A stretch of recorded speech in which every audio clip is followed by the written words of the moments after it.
Barack Obama and his favorites from places like UW Dialectical and Harvard are greatly enamored of the way that they talk sideways.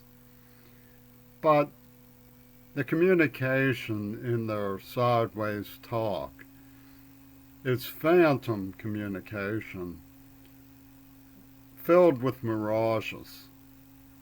Even Greta Thunberg can see that an impacted neuroplasm is not genetic schizophrenia, badly as though Warhol wants to invent their idea of a schizoid man.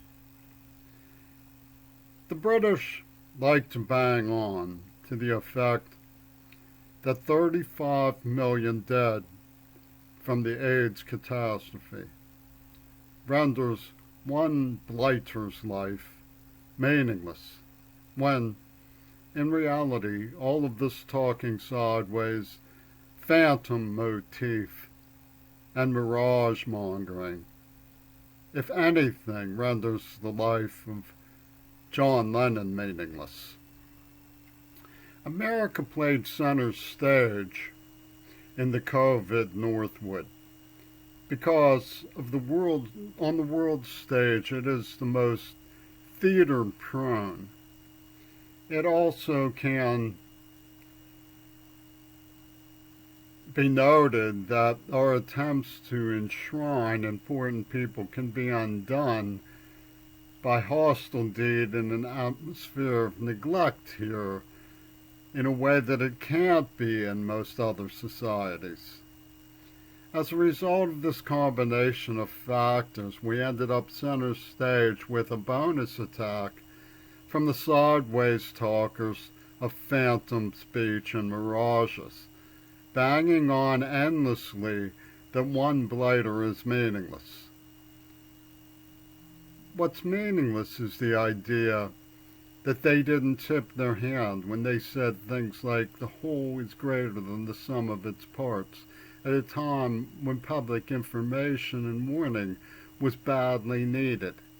What we did in the COVID bonus attack should have been done in the AIDS catastrophe. We should have asked for personal distance and shown support for our peers while we figured out what was happening. The opposite was done. Hitler-Reagan blew gas on the flames, and there were turncoats eager to see it spread, martyrs of self-immolation who went to the front. It's that simple, and most of them were double suicide compadres of the Yoko Ono Warhol scene. But Boris Obama continues to speak sideways and conveying his phantoms that one blighter's life is meaningless. And that's his answer to the entire problem. Now, I was receipt of a sad paper at a time of weird treachery when COVID first happened, a letter from Courtney about Circe.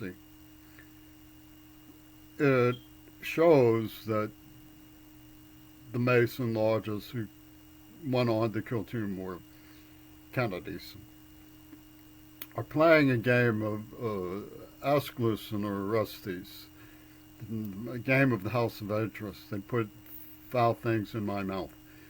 And they orchestrated the Trumpy Tune Bazaar, more or less like the war with the Spartans, so that you would have Beethoven's Hail Marys at the end, like the third book of the trilogy of Agamemnon when Biden arrives, good old Death in the Family Bond. So the whole thing is a production from these learned old men in Oxford.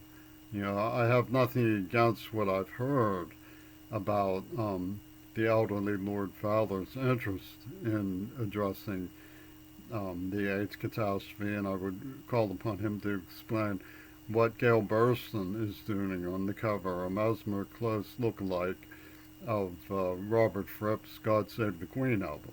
I think it's very important that we note that their work they say was used, when in fact it looks like their work was authorship. So The mind-bending twists of phantom communication and sideways talk has another different purpose, which is to prevent testimony about witness and investigation, and above all, to curtail legitimate investigation. Oh, they trivialize the meaninglessness of one blighter, but the purpose is to prevent proper investigation.